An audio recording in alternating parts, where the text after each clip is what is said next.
What's good, everyone? Welcome back to the show recap with Mo, where we're getting ready to get down into a movie, y'all. It is Sunday at 8 o'clock Central Time, and we're going to go ahead and drop this thing. But before we get into it, make sure to like and subscribe to this channel so you don't miss shiznit that's going down. Alright, so as stated previously, I tried to give you guys a little clue here and there about what movie we were going to tackle tonight, and I'm excited to state that we're bringing the Boomerang featuring Eddie Murphy, featuring Robin Givens, Halle Berry, Martin Lawrence, Grace Jones, Eartha, Kitt, Chris Rock. I don't even know what to say about this cast. But we're going to go ahead and get into it, y'all. That's what we do right here.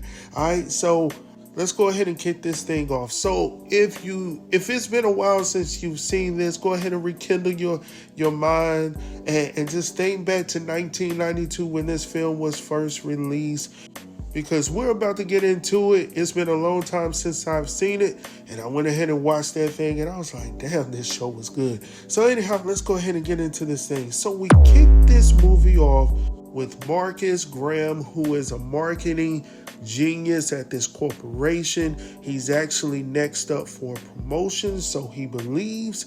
But not only that, this brother right here has the gift of gab. So he's able to talk to women in such a way that he can persuade them to do as he pleases, right? So he has not been able to commit to a woman because he wants her to be a certain type of woman, and his friends, and we'll talk about them in a little bit, Tyler and Gerard, they want him to just look outside of, the perfection of women. And, he's not able to do that at this point. So anyhow, getting back into the movie. So we start this movie off with him hanging out with his friends Tyler and Gerard. Now, Gerard's character is David Alan Grier, which we all know him from Living Color, from other movies, I think, like Jumanji and things like that. But he's a hell of a comedian as well. And then we also have Tyler, which we really don't have to introduce this man, but he is Martin Lawrence. So we already know what type of career he's had as well. So already we have 2 to 3 spectacular actors, comedians, all in one place, all at one time. So we already knew what type of movie this was going to be. So anyhow, they're trying to encourage their friend Marcus to try to look outside of the perfection of women and just try to give, any woman, she doesn't have to be perfect. She doesn't have to be a perfect 10. She doesn't have to be a dime. But go ahead and try to meet a woman that doesn't always meet your standards, because you could potentially miss out on something. And by the way, while they're talking about all of this, trying to do better and better yourself, Marcus notices a young tender across the way with her dog. I'm just called the dog Fluffy, and she had on a fluffy coat as well, and she was just jolly through the park, all right? So as she was skipping through the park with her dog Fluffy, Marcus, of course, notices her from afar, and of course he has to make his move. So Marcus goes out, he purchases like a leash from a random somebody standing outside, and then he stands out there and yelling for an imaginary dog by the name of Kirby. So he's like, Kirby. And old girl Miss Fluffy is walking by. She sees him, and then of course she has to stop because she's a dog lover. And he introduces himself and he gives her a business card, and he's like, look, if you hear or see anything, just give me a call back on this number. Of course she can't take it, and she gives him his number just in case he's able to find Kirby. As she walks off, this man is like, Kirby, Curb, and walks off. So obviously he's gotten as far as he's wanted to get thus far with this woman. Of course, he has a date later on that night with Miss Fluff. Now, back over at his apartment, though, we find out later that he's obviously had a relationship with his next door neighbor. Now, his next door neighbor is seeing him, putting the roses out and doing all the things, getting the dinner prepared and all of that stuff, getting everything ready for his date tonight with Miss Fluffy. So she's like, Marcus, I know you hear me. Marcus, I know you see me. Who you got over there tonight? So obviously we find out from their conversation, that they're having at this point, that they've had a rendezvous, and he didn't do her right, or she didn't do him right, or whatever it was. It just didn't work out, and it got so bad that this brother put out a restraining order. He placed a restraining order out on this neighbor, man. So anyhow, she was like, look, I already know what you up to. You ain't no good. And then you could tell still that she still wants him in some type of... she still wants this brother. So anyhow, going on from there, Miss Fluffy finally shows up. All right. So when she comes over, the neighbor got signs up and every damn thing saying don't trust him. And of course, Marcus is trying to, persuade her not to pay attention, or actually trying to hide that whole situation, completely, right? So anyhow, Marcus is acting like he's so cool and calm and just trying to be the perfect gentleman. Of course, Miss Fluff is still trying to, just trying to cheer him up, and he's like, look, I just need to take you home. He's playing the role. He's playing the role right now. So anyhow, she was like, look, so what do you want to do? He was like, no, I need to just take you home. Long story short, she does go home, but she don't go home alone. He ends up there with her, trying to still play the role, and he ends up in that thing. So anyhow, going on from there. So later on that night, while she's still asleep, he awakes in the middle of the night and he pulls back the sheet. Now, if you recall from the previous conversation with his best friends, Tyler and Gerard, they were trying to convey to him that he needs to stop doing this shit right here. So he pulls the sheets back and he notices all the, I don't even know. I don't even know what to call it. Corns, bunions, every damn thing. I was like, oh, hell no. But also, I'm judging him at this point because I'm like, bro, did you not notice this while you were in the... I mean, you didn't see any of this? But so anyhow, going on from there, he makes his way out of there, doesn't leave a tip on the nightstand, and that's pretty much it. That's all she wrote. So the next thing we see is Marcus... the next day telling his friends about what went down the previous night, and they was like, hell no. Once again, like, this only happens with Marcus. Like, this never happens to me. And of course, David Alan Grier's character agrees as well. But anyhow, going on from there, we find out that the company that Marcus works for, the cosmetic company that he works for, has also acquired a company by the name of Lady Eloise. Now, when he comes back to work, Lady Eloise is there, and she's an older lady, and this character is actually played by Eartha Kitt. If you're familiar with her, you're familiar with her. If not, go ahead and look her up. Google her. You'll be amazed. All right. So anyhow, going on from there, she invites him to her house later on that night so they can talk over some things, because he has some ideas on how to get the marketing department to move forward. So anyhow, he feels some type of way about the invitation, but of course he wants to progress in the company. So he goes ahead and he meets her. So once he gets there, there's this butler, and the butler is like telling him, I need you to stay right here. Everything is going to be good. She'll be right out to meet you. She comes out with this red bomb ass outfit on, like she's on date night. Marcus wasn't ready. And the butler, brought a lot of comedy to it as well, because, he was like, okay, just stand right here. He already knew what was going down. He already knew what her plan was. It was to get Marcus into the bedroom and knock it down. That's what she wanted to do. So anyhow, she's playing with her food, with her mouth, and, making Marcus feel uncomfortable. The butler is snickering and all types of shit. So the next thing we see them is in her bedroom, and she done changed, out of her wardrobe or whatnot into something a little less restricting. All right, I'm gonna leave it at that. And then she uses the clap on, and that's all, folks. So anyhow, we head back to work the next day, where we see fine ass Robin Givens standing outside an elevator waiting to go up. While we see Marcus walk in that direction as well, and he notices Robin from a distance again. Now, Robin's character is Jacqueline, all right? Now, Jacqueline is there to become the head of marketing, and Marcus doesn't know that. He's assuming that, since he took that sacrifice that previous night, he thought that he was on the up and up to get the role of the marketing executive, the lead role for the marketing department. Well, unfortunately, everything was already dried in the ink for Miss Jacqueline to come in and become the head of that department, which she conveys to him on the elevator while he's trying to feed her lame ass lines. And she's like, look, I'm sorry. That was like one of the most pathetic lines I've ever heard.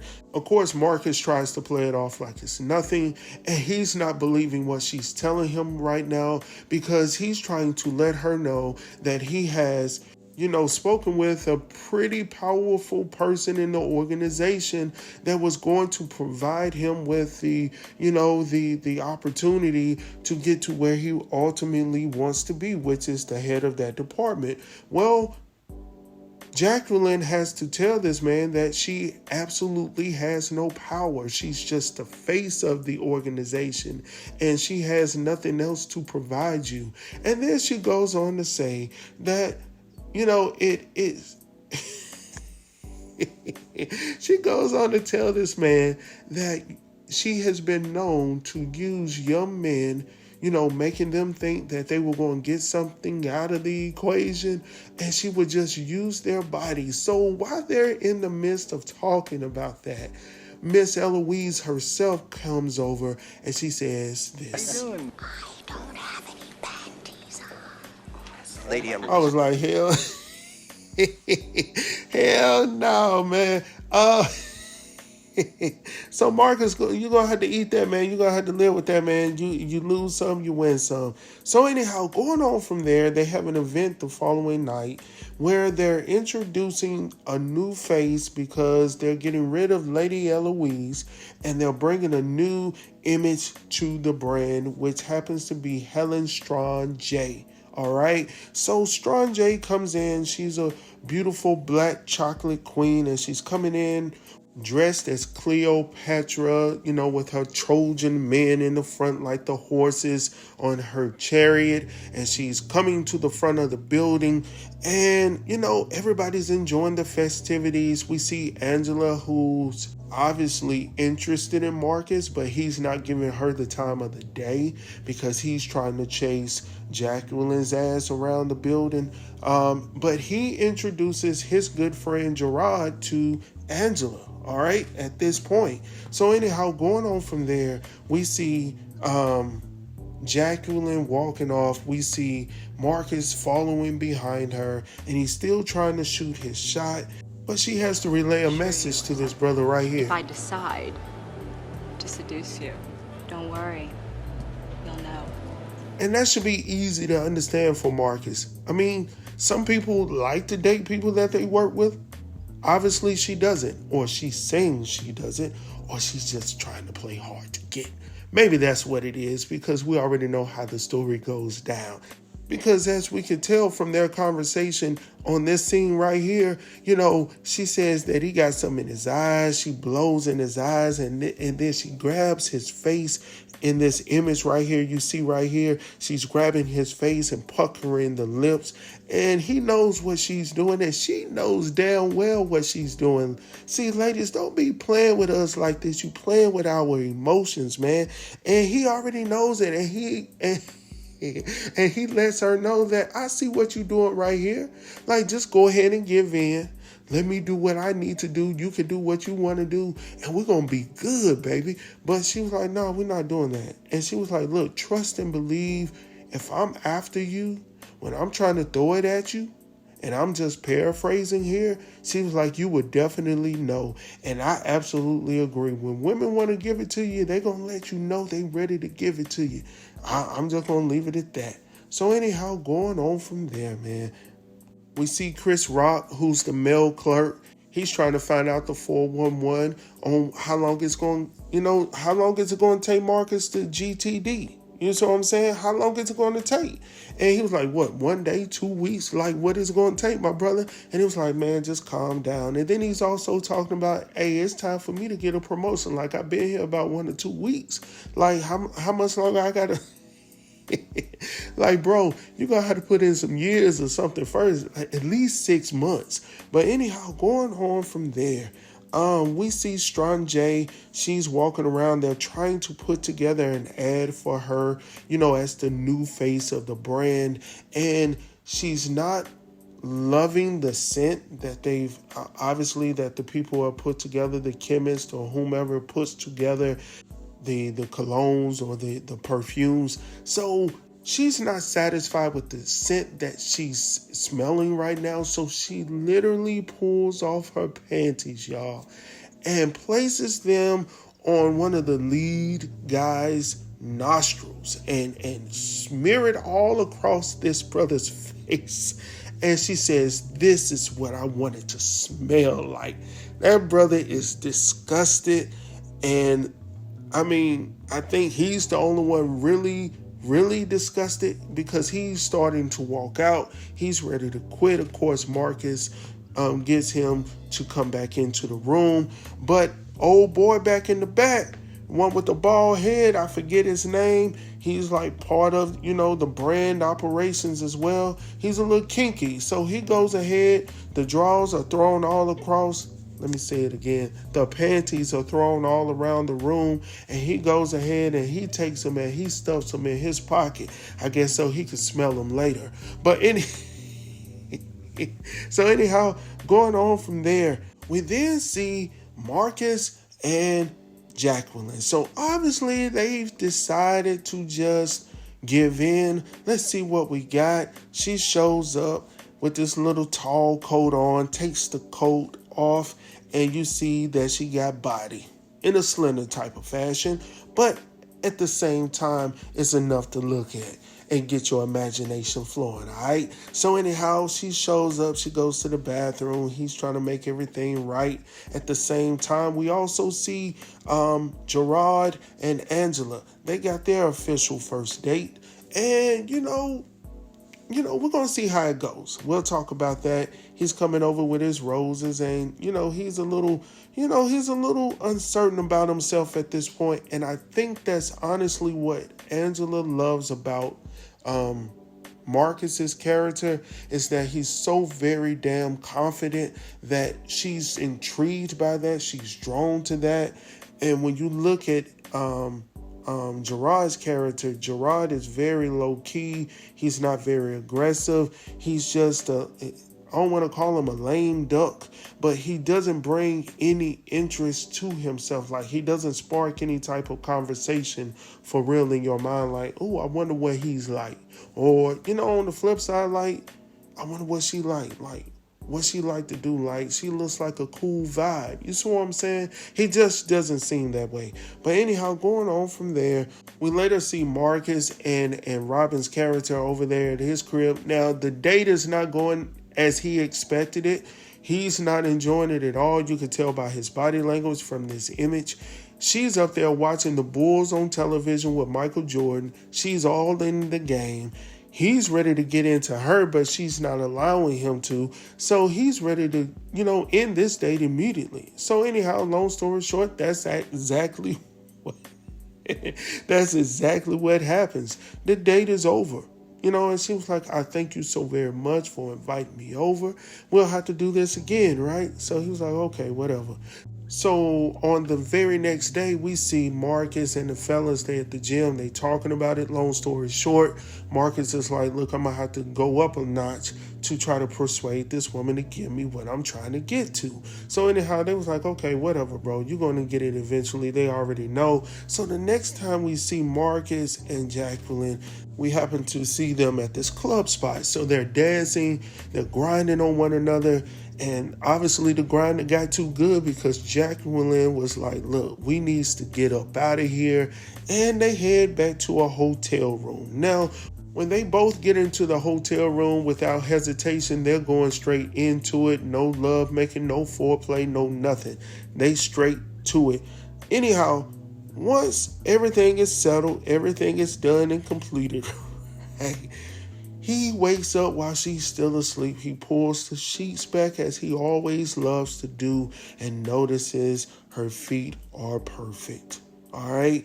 And he was like, oh, thank you.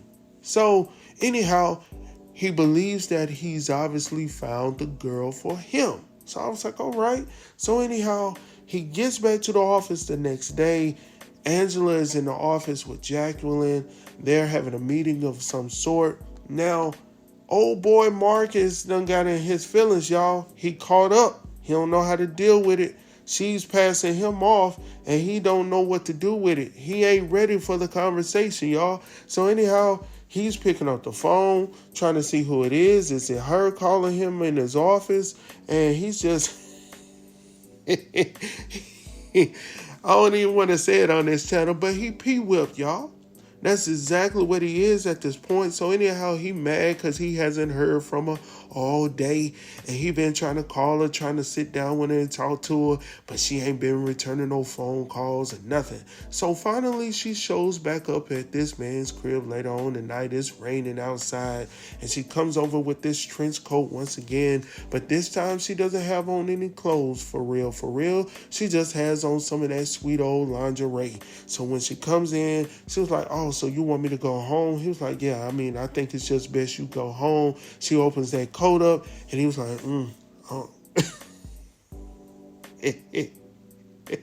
Oh my gosh, I can't do it, y'all. So anyhow, she puts it on him once again, and then she gets up and leaves this man, and now he's quenching to the sheets, putting it up close to his chin, because now he feels used. Now he's used, y'all. So the next thing we see him doing is going out on the town with Strong J. Now, Strong J is a strong personality. She's going to tell you exactly how she feels about a situation. If she wants something, she's going to ask you for it. And since we're talking about asking for something, she's asking right now, Marcus, when you going to give me some of that love down below? And it was like, oh, excuse me? She was like, yeah, I've already heard. Jackie and all these people already told me about what you be doing. And when is it my turn? So he's appalled right now because he's trying to be a one-woman man. And Jacqueline is going around telling all this man's business. So now he's up in his feelings and he has to tell, he tells Strong J that he's gay. She was like, no, you're not gay. I know who's gay. This man gay. She calling people gay all around the room and all of this stuff. And he was like, no, for real. No, bro, just own up to it. You don't want to give her the love down below and just own that. But you also up in your feelings because the next day, you know, Jackie is sitting over there in the huddle with all the women at the office and she's talking about your business out in the streets and you feeling some type of way knowing that they talking about you and all you can do is walk by. That's all. That's all you literally can do. So anyhow, they go to a meeting and, you know, the first meeting that they had about the way that the scent was supposed to be, that failed. And then the next thing we see is the commercial for the scent as well. And then this is a complete failure because what in the hell is going on here? They're trying to come up with the name for the perfume and she's talking all these afterbuffed and all of this stuff and they finally decided to come up with the name Strong J. All right, long story short. And then they created this commercial where she was actually giving She was giving birth, y'all, to the perfume. And the only person that loved the commercial in the meeting was the guy that put it together. Well, unfortunately, no one else in the damn office loved the commercial. Actually, Lady Eloise was appalled, and what the hell is this? So anyhow, going on from there, Jacqueline then calls Marcus into the office talking about how he's allowing things to get in his way when it comes to the progress of the company. So she's going to give him some time to get himself together. And I'm like, damn, bro, like she... So anyhow, she's a dog, boy. So anyhow, he leaves out in his feelings, and then this actually gives him the opportunity to spend a little more time with somebody that he did not expect to spend time with, which is Angela. So Angela saw how he was responding, and she encouraged him to do some things to get himself out of that funk that he was in, right? So anyhow, going on from there, we head to a part of the film that I thought was the most comical and most hilarious in this show, where we see John Witherspoon and BB Drake coming in as Mr. and Mrs. Jackson. They are the parents to Gerard. And, you know, they've invited or been invited over to Marcus's crib where he's going to cook for them. And of course, we all know, if you know anything about John Witherspoon when he was alive, he had this whole thing about coordination of the outfits. So he came in with this whole brown outfit on, this brown, you know, from top to bottom outfit with mushrooms on the inside of the outfit. It was clean. I ain't gonna lie. You know, if I was retro and was gonna throw it back, that could be a possibility that I could rock something like that. I ain't gonna lie. He even had the belt and everything to go with it. So anyhow, long story short, they're getting into the conversations at the table, talking about, you know, Angela, she looks like one of Marcus's girls. And, you know, how did, you know, Angela and Gerard meet? Whoop, whoop, whoop. So anyhow, they talking about the food, how they eating everything from the rooter to the tutor. Miss Jackson is like, well, you didn't marry me for my cooking. And he was like, bang, bang, bang. And since we're talking about so there's a scene in this part right here where David Alan Grier is standing outside of the bathroom. Marcus comes over and he was like, what's good? Like, what's going on? He was like, man, they've been in there a long time. Marcus was like, I know they ain't smoking in my bathroom. He was like, no, they ain't smoking. They in there effing. And he was like, effing? He was like, yeah, man, they in there getting it on. He was like, no, they not, bro. So anyhow, Mr. and Mrs. Jackson, they walk up out of the bathroom, y'all. And he can't get his coat on right. He got the shit on backwards.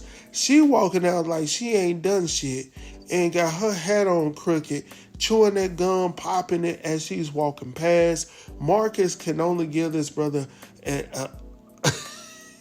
he can only give him an embrace, man, because at this point he can't find the words to say to give him any type of encouragement. So anyhow, another piece in this scene was the fact that everybody had gone home except for Angela and Marcus, of course, because it's his own house. And while he was there, she asked if he need her to assist him with anything else. He was like, no. And then he looked at the dishes and he was like, hells yeah, I need your assistance. So anyhow, long story short, you know, after they finished cleaning the house, they actually sat down and, you know, things became a little more interesting. They began to kiss. You know, they woke up together. It was just a beautiful thing, y'all, right? So anyhow, he goes out with the fellas and, you know, he's asking all of these questions about Angela to his homeboy, Gerard. Gerard is like, hold on. Why are you asking me all of these questions about her and all of this stuff? And he's like, man, look, you already got all the women. Why you got to get at her? She's a good woman. Like, why you need to get her and taint her? Essentially, that's what he's saying. And sometimes it be like that for real, because I ain't going to talk too long because I'm trying to close this video out. I think I've gone a little bit too long, but I'm enjoying this. I hope y'all are as well. But anyhow, sometimes it's like that. The brothers out there that's up to no good, they get with the girl that's about something, and then they go in, and it's almost like they taint her. And it can be vice versa. You got the good dude, and he ends up with this woman that doesn't care two else about him, and ends up using him, abusing him, and doing what she's going to do, and then she's on to the next one. And that's just what Gerard is afraid of for Angela. Like, he doesn't want her to become, as they say, another statistic. All right. So going on from there, they recreate the new commercial. Everything is good. And look, Angela is running the show right now with the commercial, no longer Marcus or anybody else. And they're working as a team. Now, who has a problem with this? Because you could tell by her body language at this point is Jacqueline. She could tell something is going on or something has transpired between the two, and her body language is saying she don't like that shit. So anyhow, going on from there, she tries to get back into the picture. And she was like, look, we got a meeting. We need to show up. We need to do this. Woo. And, Marcus is like, okay, well, we're good. So he goes and he conveys this information to Angela. Angela is like, okay, that's cool. That's good.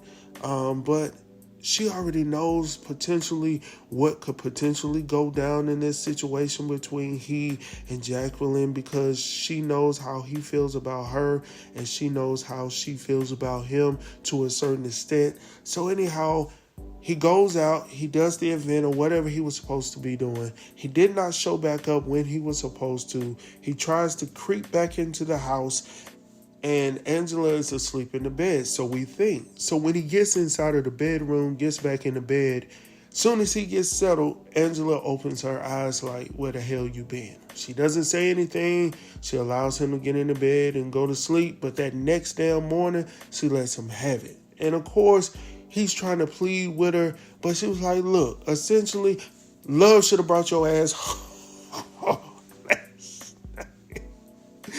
Man, I cannot make this up, man. So anyhow, Marcus is hurt. When she walks up out of there, he's hurt. You can tell this man ain't never felt this damn way before. And he just wants to be peaches and herb right now. He just wants to be he wants to be reunited and feel so good, y'all.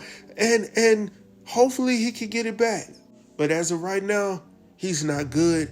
And while he's down and he's outside in the chill and the breeze of the night, Tisha Campbell comes outside and she was like, oh, she left your ass, huh? Like, that's what your ass deserved, how you treated me. Then, so anyhow, the next thing we see is him over with Jacqueline, right? So, he's in the bed, got his shirt a little bit open, and she's there with her lingerie on, and he can't perform. He's not in the right state of mind. He's trying to get his mind off of Angela, but he can't. So Jacqueline is like, no, I ain't even going to say it. I'm going to actually play this clip right here so you can see it, and then we'll talk about it real quick. Marcus, if you are in love with Angela, why are you here with me? Oh, exactly. You better stand up, bro. You better stand up. That's exactly what I'm talking about. When you find the woman that you love, that's what you have to do. You have to stand up 10 toes in it, man, and let her know exactly why in the hell am I here.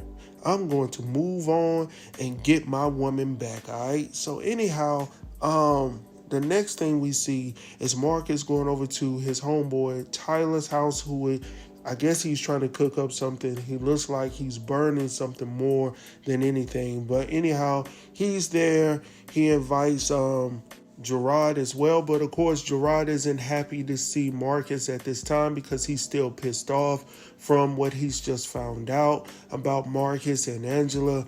And he goes to the rooftop. So anyhow, when he goes to the rooftop, Marcus goes up there to talk to him. And with us as fellas, we don't get mad for too long.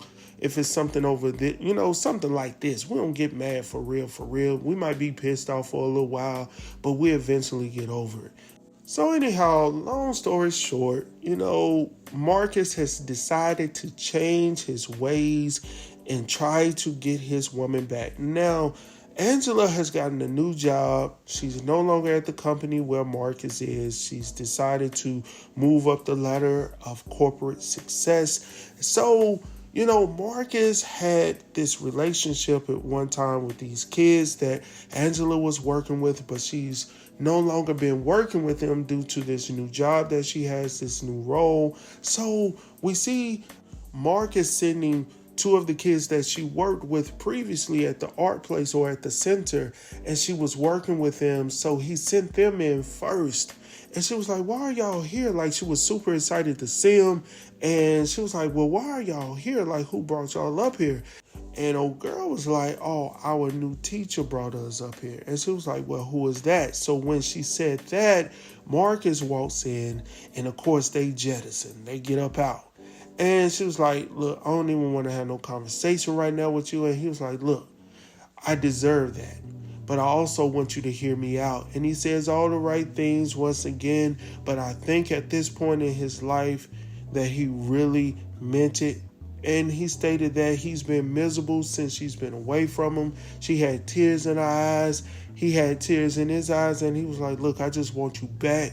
And it was a beautiful thing, man. So anyhow, long story short, they get back together, they kiss, they embrace. And that's the end of the daggone movie, y'all. I hope that you guys have enjoyed this recap and review of a 1992 classic film, Boomerang. All right, so, I hope I didn't hold y'all too long. Typically, I would want to keep these 30 minutes or less. If it gets too long, then I'm going to have to start dividing them into parts. But I hope that you guys have enjoyed this, because I definitely enjoyed watching it and talking about it right here on this platform. As always, please like and subscribe if you have yet to subscribe to this channel. I talk about every daggone thing on this platform. Also, by the way, we got Sisters coming up this week. Also, we got the Oval. I've never done the Oval before. A lot of people have talked about the Oval. I actually got a tweet. Well, I guess we've probably stopped calling it Twitter at this point.